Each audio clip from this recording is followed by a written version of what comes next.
So now I wanted to have a discussion video about sincerity. And honestly, this video is probably going to be a disaster and go in a bunch of different directions, but hopefully you guys bear with me. And so I suppose what I want to accomplish is, since I'm on the canon of my video series, on the cusp of modernity really, and we're going to be talking about Locke in the coming weeks.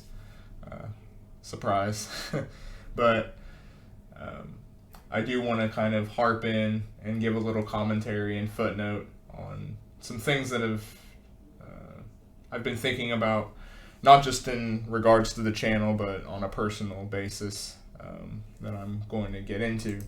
But anyway, I wanted to talk about Locke's idea and the modern notion of the rule of reason, where we can tame these emotions and tame these circumstances to find a sort of objective, reasonable solution that can actually triumph even over the sort of identities of who we are as a sort of shortfall.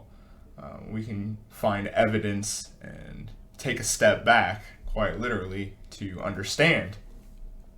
And obviously we're going to do in-depth videos about this. I don't want to just straw man Locke here, of course, but I do think that it's important to kind of see on the modern project where I'm kind of coming at from seeing this sort of coming of post-modernity after, where this sort of suspension of any sort of emotion or feelings within a sort of body politic, if you will, has to be done away with. This is a sort of shortfall, and nonetheless can't be trusted and needs to be suspended away and done with, and we have to take a step back. But when you take a step back and eventually get lost taking a step back and never return, really, in that sort of postmodern way, I suppose, or that sort of feeling of alienation where you see people refer to themselves and their brains as separate from themselves. And I think it's really strange how people do that now. It kind of makes me uncomfortable, actually. And I've caught myself doing it a couple times myself even, and I felt really strange doing it. And I think I don't like the road we're heading in, that sort of way of referring to our own bodies and minds. We already have this sort of bias, in my opinion, towards the mind anyway. The way we treat our bodies now, we clearly see ourselves as the creatures of the mind, that sort of Descartesian way of privileging the mind over the body, if you will, in his philosophy. But I wanted to perhaps talk a little bit about the sort of cynicism that comes out of that. When you get wrapped up in sort of cynicism, obviously you were depraved of sincerity. But the problem is, if we're always just stuck in this sort of cynic lens of trying to look through everything, then nothing really is worth looking through, though, because to choose to look through to something, to understand something, already requires a sort of sense of appreciation to begin with, in my mind. We find ourselves in this world that truly wants sincerity, but nonetheless doesn't want to expose itself enough to actually take the sort of work and maintenance necessary within one's character to actually go about that. And I think there is actually a lot of kind of faux sincerity, where someone is actually being sincere to you, but they have to masquerade in such a way that it can't even be explicit and it doesn't even become communicable anymore. And I think that's another problem, where you actually do have sincerity around us, but we're not able to actually access it together because we're all sort of suspended in this sort of ultra identity self sort of even suspension of your own self within, where now you have these sort of attributes that ascend you even, and they're these sort of descriptors that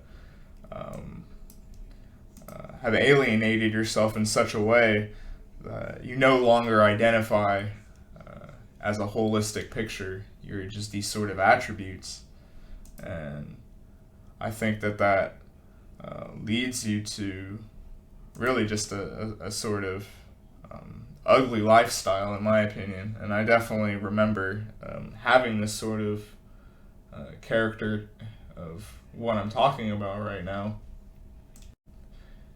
In my mind, I would also say you can't really do politics in that sort of world, because if you're constantly just trying to look through everything and are unable to actually have a sincere moment within, then how do you actually stand up for anything in any sort of systematic or any sort of coherent way that'll actually be able to appreciate and use the ethics that are taught on this channel, even, or at least I would hope to teach on this channel. If you're just looking for the next fact or truth bomb or just the next own compilation sort of narrative, then you're ultimately just letting the lack of content that you have ultimately be your what describes you, and everyone will really see that you're kind of just off on that sort of island of just abstract reasoning off in your own. And I think that's really true of a lot of philosophers who get caught in that sort of way of thinking that I give commentary on, certainly with Spinoza as who I would describe as the most culpable of that. But moving on, I wanted to actually talk a little bit about sincerity, though, in homage to my grandfather, who I had to sadly bury this week.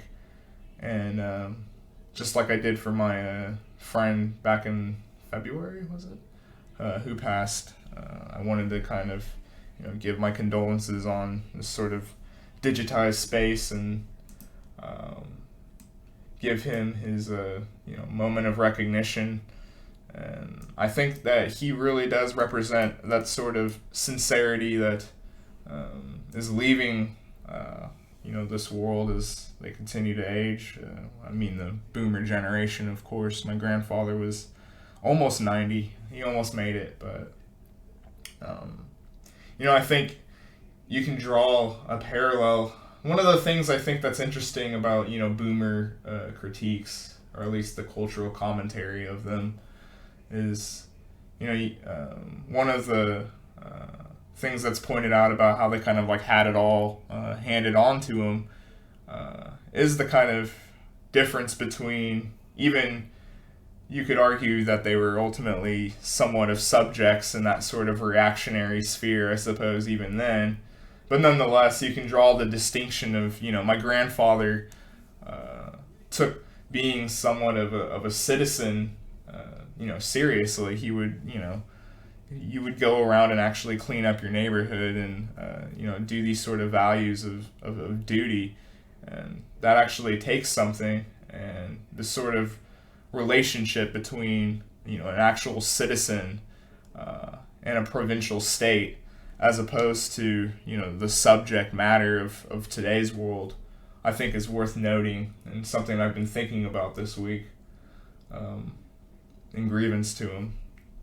And, I think another thing to point out is, as, my family was paying respects to him, the sort of, his sort of, identity, and, he was a foreman for a very long time, and, he didn't travel around and have a bunch of different jobs, and, he was obviously had this sort of boomer lifestyle of, you know, 3 kids and owned a house and all that sort of nice things in the Americana world that was within his time. Um, I think there's also an interesting commentary that I wanted to part on the sphere, perhaps particularly, especially on social media. Um, if we're all Machiavellians, then what's the point really? If we're all trying to constantly undermine each other to the point where we don't actually believe in anything anymore. And I think it's interesting to see that perhaps the meta will actually be meta. I don't know why I say that, but perhaps the best suited will be the ones who actually do truly believe in the systems that they're actually forming, in the theory that they're actually looking upon, instead of this sort of constant undermining or constant switching of facts and narratives and algorithms to try to parse through into this sort of performative way of aligning yourself with your contemporaries, as opposed to having flourishing relationships and having a body politic that complements them, as opposed to the other way around. That's one of the fundamental questions that I want to really ask of my fellow posters.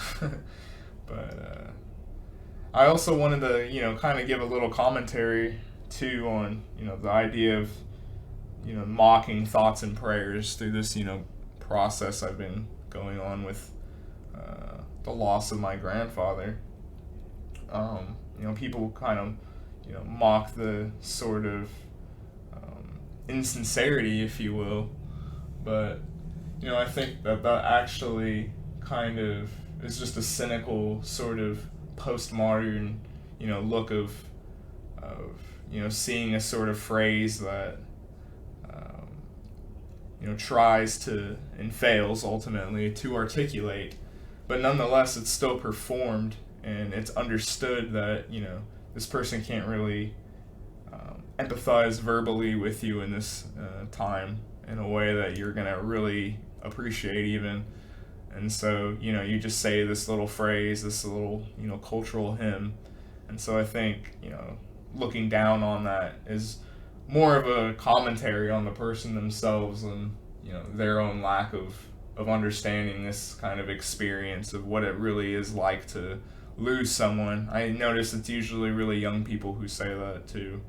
And I don't think that that's a bad thing. I don't wish a bunch of young people to lose and tragically bury friends, or that can be quite debilitating. But I think the experience of loss, you really do understand the true performative intentions, if you will, and that sort of philosophical way of seeing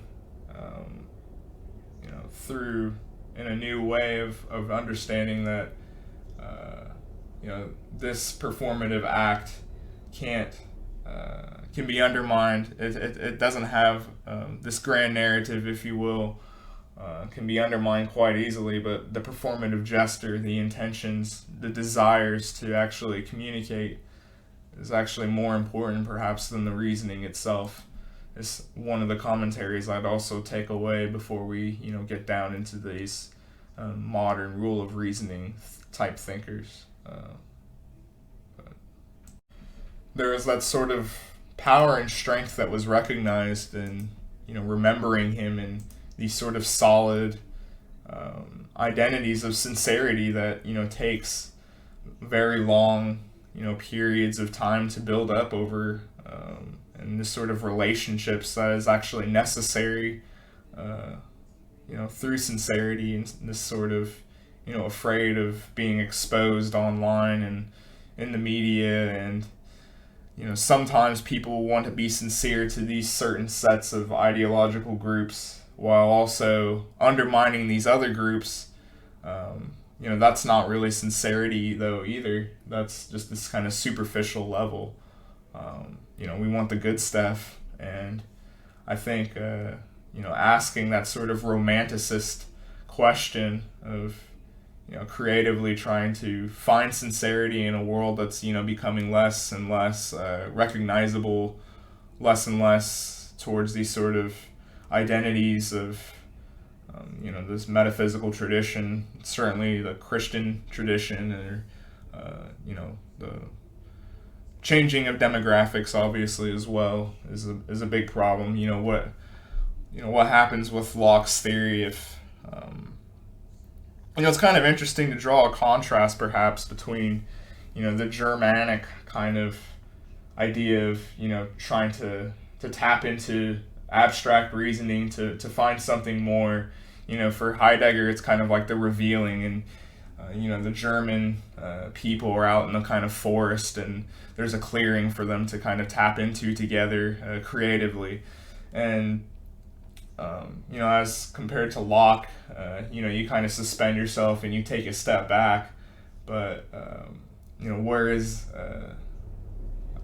what is the relationship of an agreed upon culture that's all taking a step back, but ultimately taking a step back in the same direction, as it were.